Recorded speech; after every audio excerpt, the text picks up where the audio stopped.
안녕하세요. 청취자께서 공유해주신 자료를 깊이 살펴보는 시간입니다. 오늘은 정말 흥미로운 텍스트를 가지고 왔어요. 바로 돈 사용 안 하기 운동 선언문인데요. 제목부터가 심상치 않죠. 우리 사회의 거의 모든 활동이 사실 돈을 기반으로 이루어지는데 그 근간을 뭐랄까 정면으로 거부하고 나선 선언문입니다. 네, 저도 처음 보고 상당히 강렬하다는 인상을 받았습니다. 단순히 경제 시스템에 대한 비판 이걸 넘어서요. 이 선언문은 자본주의를 거의 종교에 빗대어 설명합니다. 그 미겔 디 루이스라는 인물의 말을 인용하면서 시작하죠. 자본주의는 종교다. 은행은 교회고 은행원은 사제다. 뭐 이런 식으로요. 그 대목이 있었죠. 상당히 도발적인 비유인데요. 네. 성경 구절까지 인용하면서 돈 사용 그 자체를 문제 삼는 아주 독특한 시각을 보여줍니다. 그래서 이번 시간에는 청취자께서 보내주신 이 선언문이 던지는 핵심 질문들, 이걸 좀 따라가 보려고 합니다. 도대체 왜 돈을 쓰지 말자는 건지. 그렇죠. 그 이유가 가장 궁금하죠. 네. 돈 때문에 어떤 문제들이 생긴다고 보는 건지, 그리고 돈 없는 세상은 어떤 모습일 거라고 그리는지, 그 주장들을 하나하나 좀 면밀히 살펴보겠습니다. 바로 시작해보죠. 선언문의 가장 파격적인 주장 중 하나가 돈을 사용하는 행위 자체가 종교적인 계율을 어기는 거다. 이런 점인데요. 네, 그 부분 저도 인상 깊었어요. 구체적으로 나 외에는 다른 신을 섬기지 말라는 10계명의 제1계명을 위반한다. 이렇게 말하는데요. 네, 이게 어떤 의미일까요? 모든 걸 교환할 수 있다는 가치, 이걸 우리가 쓰는 그냥 돈이라는 종이나 뭐 숫자에 부여하는 거잖아요. 네, 그 행위 자체가 마치 돈을 신처럼 섬기는 그런 우상숭배와 같다는 논리더라고요. 네, 상당히 급진적인 해석이죠. 그게 단순히 비유적인 표현을 넘어서 돈에 대한 믿음 자체가 어떤 신앙의 형태를 띈다고 보는 거니까요. 맞아요. 그러면서 디모데전서 6장 10절 그 구절을 직접 인용하죠. 돈을 사랑함이 일만하게 뿌리가 되나이 뭐 이런 구절요. 네네. 그 구절이 있었죠. 돈을 사랑하는 마음 자체가 모든 악의 근원이라는 성경의 경고를 이제 지금 우리 사회에 그대로 적용하고 있는 겁니다. 종교적인 비판으로 시작하는데 여기서 멈추는 게 아니라 현실의 구체적인 사회 문제들로 논의를 확장하는군요. 네, 바로 그 점이 또 흥미로운 지점입니다. 선언문이 돈 때문에 발생한다고 지목하는 문제들, 어떤 것들이 좀 있나요? 정말 광범위한 문제들을 돈과 연결짓습니다. 우선 청소년들 사이에서 심각해지는 도박 문제, 이거부터 시작해서요. 네, 심각하죠. 그리고 우리 사회의 고질적인 문제로 지적되는 이른바 갑과 을의 불평등한 관계 있잖아요. 이게 자본주의 구조 속에서 어떻게 고착화되는지를 지적하고요. 또 재산을 자녀에게 물려주는 상속제도, 이게 결국 빈부격차를 더 심화시킨다, 이렇게 보고 있습니다. 갑을 관계나 상속 문제는 뭐 자본주의 시스템의 오래된 비판 지점이긴 한데 그 외에 또 어떤 문제들을 언급하나요? 돈이면 뭐든지 다 된다는 생각. 그러니까 선언문에서는 이걸 화폐 물신성이라고 표현하는데 이것도 강하게 비판합니다. 화폐 물신성. 네. 돈 자체가 어떤 힘을 가진 것처럼 숭배하게 되면서 물질 만능주의가 팽배해지고 그 결과 사람들이 서로를 그냥 도구가 아닌 진정한 인간으로 대하지 못하는 소외 현상이 나타난다. 뭐 이렇게 주장해요. 더 나아가서는 최근 우리 사회를 좀 충격에 빠뜨렸던 청년 고독사 문제나 아니면 대규모 전세 사기 사건까지도 거론합니다. 전세 사기나 고독사까지요. 그 연결고리가 조금 더 설명이 필요할 것 같은데요. 선언문의 논리는 이렇습니다. 이 모든 비극적인 사건들의 근본 원인을 파고 들어가 보면 결국에는 돈을 둘러싼 갈등, 돈 때문에 벌어지는 싸움과 분열이 있다는 거예요. 아, 예를 들어 전세 사기는 더 많은 돈을 탐하는 과정에서 발생한 범죄고 청년 고독사 역시 뭐 경제적인 어려움이나 그로 인한 사회적 고립과 무관하지 않다고 보는 거죠. 그렇군요. 물론 이 모든 문제의 원인을 전적으로 돈으로만 돌리는 것은 선언문 작성자의 아주 독특하고 강한 주장이라는 점, 이 부분은 청취자께서 염두에 두시면 좋겠습니다. 작성자는 이 모든 불행이 돈이라는 매개체 때문에 발생한다, 이렇게 확신하고 있는 것 같아요. 사회 구조적인 문제뿐 아니라 이 돈 중심 시스템이 우리 개개인의 생각이나 마음에 어떤 영향을 미치는지 여기에 대해서도 이야기하는 것 같아요. 현재 자본주의 시스템, 특히 은행 시스템의 작동 방식 자체에 근본적인 문제가 있다. 이 지적도 좀 흥미로웠습니다. 맞습니다.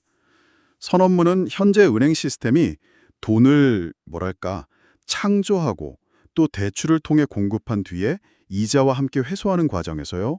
구조적으로 누군가는 반드시 빚을 갚지 못하고 파산할 수밖에 없는 약간 제로섬 게임과 유사한 측면이 있다고 주장합니다. 아, 제로섬 게임이요. 네, 즉 시스템 자체가 경쟁과 탈락을 내재하고 있다는 거죠. 모두가 도시의 빚을 갚는 것이 수학적으로 불가능하다, 이런 주장은 들어본 적이 있는데 선언문은 이 구조가 우리 심리에 어떤 영향을 준다고 분석하나요? 바로 그 지점이 중요합니다. 이런 시스템 속에서 살아가다 보면 사람들은 생존하기 위해서 필사적으로 돈을 벌어야 한다는 강박관념을 갖게 된다는 겁니다. 아, 강박관념. 네, 돈이 없으면 살아남을 수 없다. 더 많이 가져야 안전하다는 생각이 무의식적으로 내면화된다는 거죠. 그렇다면 그런 강박적인 생각이 구체적으로 어떤 행동 방식으로 이어진다고 보나요? 선언문은 이런 환경이 필연적으로 내가 가진 것을 남에게 나눠주면 나에게 손해가 된다는 인식을 강화시킨다고 주장합니다. 아, 나눠주면 손해다. 네, 내 것을 지키고 더 많이 확보하는 것이 생존에 유리한 전략처럼 여겨지니까 사람들이 본질적으로 이기적인 선택을 하도록 유도된다는 분석이죠. 인간 본성이 원래 악해서가 아니라 시스템이 이기심을 부추긴다는 겁니다. 시스템이 이기심을 강요한다, 이런 주장이군요. 그러면서 상당히 날카로운 질문을 던지는 것 같아요. 돈에 얽매이지 않고 좀 더 자유롭게 나누면서 살고 싶은 사람들도 있을 텐데 왜 그런 사람들조차 이 시스템 안에서는 돈을 안 쓰면 오히려 손해를 보거나 사회적으로 불이익을 감수해야만 하냐는 거죠. 정확합니다. 바로 그 모순을 지적하면서 진정한 의미의 공정함에 대한 이야기를 꺼냅니다. 선언문은 값없이, 대가 없이 자신의 모든 것을 사람들에게 나눠준 예수의 삶을 예시로 들어요. 아, 예수의 예시. 네, 돈이라는 매개체가 개입되지 않고 어떤 계산이나 가치평가 없이 순수하게 주고받는 관계 속에서야말로 진정한 공정함과 인간적인 교류가 가능하다는 이상을 제시하는 겁니다. 돈으로 가치를 매기는 순간 그 기준은 사람마다 다르고 상황마다 달라지니까 필연적으로 불균형과 갈등이 생길 수밖에 없다. 이런 시각이죠. 듣고 보니 정말 근본적인 문제 제기네요. 돈이라는 시스템 자체를 거부해야 한다, 이런 결론으로 이어질 수밖에 없겠어요. 그렇다면 이 선언문은 어떤 대안을 제시하고 있나요? 돈 없이 어떻게 사회가 작동할 수 있다는 걸까요? 여기서 아주 흥미로운 제안이 등장합니다. 바로 물물교환 시스템으로 돌아가자는 건데요. 물물 교환이요? 네, 물론 청취자께서도 아시다시피 과거의 물물교환은 내가 원하는 물건을 가진 사람을 찾기도 어렵고 서로 다른 물건의 가치를 어떻게 교환할지 합의하기도 힘들어서 매우 비효율적이었죠. 그 욕망의 이중적 일치 문제라고도 하고요. 그렇죠. 제가 사과를 가지고 있고 배를 원하는데 배를 가진 사람은 사과가 아니라 바나나를 원하면 거래가 성립되기 어렵잖아요. 선언문은 이 문제를 어떻게 해결할 수 있다고 보나요? 바로 현대 기술을 활용하자는 겁니다. 선언문은 전산화된 물물교환 시스템이라는 개념을 제시합니다. 전산화된 물물 교환 시스템? 네, 일종의 거대한 온라인 플랫폼이나 네트워크, 이건 상상해 볼 수 있겠는데요. 이 시스템을 통해서 과거 물물교환의 비효율성을 극복할 수 있다, 이렇게 주장합니다. 구체적으로 어떤 방식으로 작동한다고 설명하나요? 몇 가지 장점을 들어 설명합니다. 첫째, 가장 중요한 것은 많은 사람들이 돈 사용을 중단하고 이 시스템에 참여하게 되면 돈 때문에 발생하는 모든 종류의 빚에서 해방될 수 있다는 겁니다. 아, 빚에서의 해방? 네, 돈이라는 개념 자체가 사라지니 빚이라는 개념도 성립할 수 없다는 논리죠. 파산이나 채무 불이행 같은 문제들이 원천적으로 사라진다는 겁니다. 돈이 없으니 빚도 없다. 논리적으로는 맞는 말 같네요. 또 다른 정점은 뭔가요? 둘째는 효율성 문제입니다. 과거와 달리 이 전산화된 시스템에는 수많은 사람들의 필요와 제공 가능 목록이 등록되어 있겠죠. 네네. 내가 무언가를 필요로 할 때 시스템이 그 필요를 충족시켜줄 수 있는 사람들을 자동으로 찾아 연결해 준다는 겁니다. 선언문에서는 이걸 1이다 선택 방식이라고 표현하는데요. 1이다 선택 방식? 네, 한 사람이 자신의 필요, 예를 들어 사과 10개자 필요함, 이걸 시스템에 올리면 사과를 제공할 의사가 있는 여러 사람들의 목록이 뜨고 그중에서 선택하거나 혹은 여러 사람에게 조금씩 받을 수도 있다는 그런 의미로 해석됩니다. 반대로 내가 무언가를 제공할 수 있을 때도 마찬가지고요. 참여자가 많아질수록 매칭 확률이 기하급수적으로 높아진다고 주장합니다. 오, 마치 거대한 온라인 중고거래 플랫폼 같은 느낌인데 돈 대신 물건이나 서비스 자체를 교환하는 방식이군요. 기술적으로는 불가능해 보이지는 않네요. 세 번째 장점은 무엇인가요? 세 번째는 앞서 언급된 종교적, 윤리적 관점과 연결됩니다.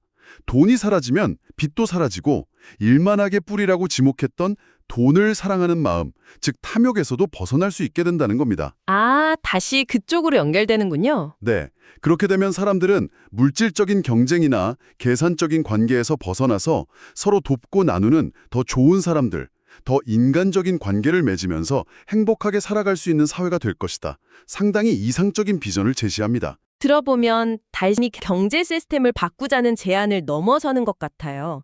우리가 무엇을 위해 살아야 하는지, 어떤 사회가 바람직한지에 대한 근본적인 가치관의 전환을 요구하는 것처럼 들립니다. 정확히 보셨습니다. 선언문은 마지막으로 과연 값비교, 능력주의, 경쟁이 더 나은 사회를 만드는가라는 본질적인 질문을 던집니다. 우리가 끊임없이 남들과 나를 비교하고 더 높은 능력과 성과를 내기 위해 경쟁하는 것이 과연 행복으로 이어지는 길이냐는 거죠. 그러면서 단호하게 말합니다.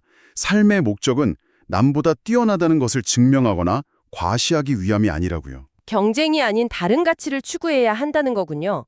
그럼 어떤 가치를 제시하나요? 죽음이라는 누구에게나 공평하게 찾아오는 절대적인 사건을 상기시킵니다.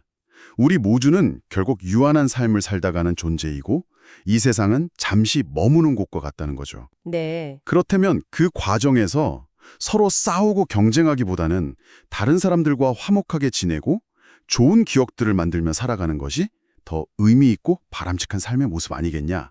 이렇게 이야기합니다. 경쟁 대신 화목과 좋은 기억이라. 네, 따라서 선언문은 결론적으로 끊임없는 경쟁 사회보다는 서로 협력하고 도우며 때로는 자신의 것을 양보할 줄 아는 사회가 더 이상적인 사회라고 주장합니다.